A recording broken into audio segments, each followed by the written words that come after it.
According to John Lennon's then-partner, May Pang, the recording sessions were nothing less than a descent into madness.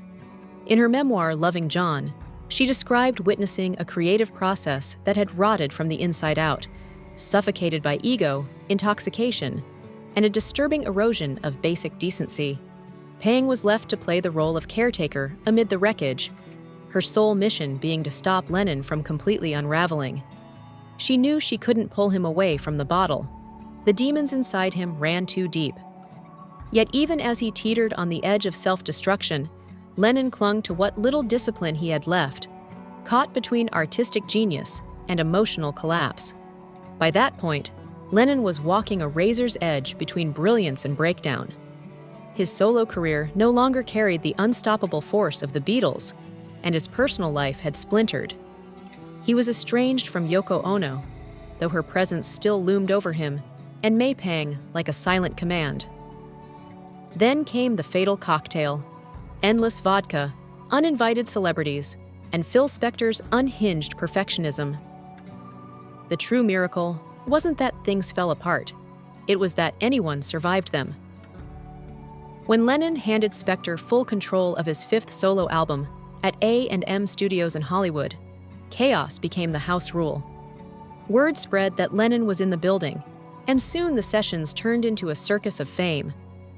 Joni Mitchell was among the intruders, a figure whose previous run-ins with Lennon had already been volatile.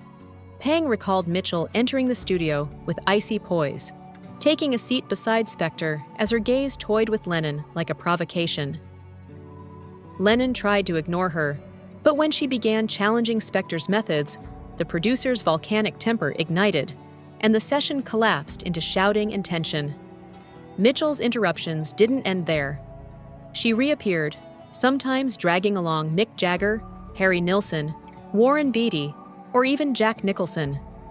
On one overcrowded night, Spector snapped completely, bellowing at everyone to get out of his studio. The atmosphere disintegrated. Musicians waited for hours without direction, numbing their boredom with alcohol, until the sessions devolved into drunken anarchy. Complaints about wasted time were met with Spector's scorn, and even Lennon wasn't immune to his wrath. When Spector snarled, "I'll get to you," Lennon slammed a headset against the console, exploding in rage. Alcohol soaked every moment, both the cause and the catalyst of destruction. Under its spell, Lennon could turn venomous, spitting insults with the precision of someone determined to wound.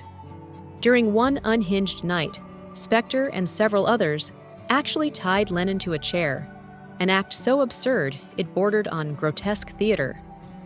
On another, Spector appeared dressed like a psychotic surgeon, brandishing a pistol in one hand and a bottle of brandy in the other. Booze flooded the studio's expensive equipment, and soon A&M permanently banned them from the premises. Even when the music stopped, the nightmare continued. Musicians staggered out of the sessions, drunk and broken. One crashed his car on the drive home, returning days later with his head wrapped in bandages, still begging Lennon for another drink. Lennon turned away coldly and muttered to Pang, "I can't stand people begging at me." It was more than a studio meltdown. It was a slow-motion implosion of genius, ego, and despair.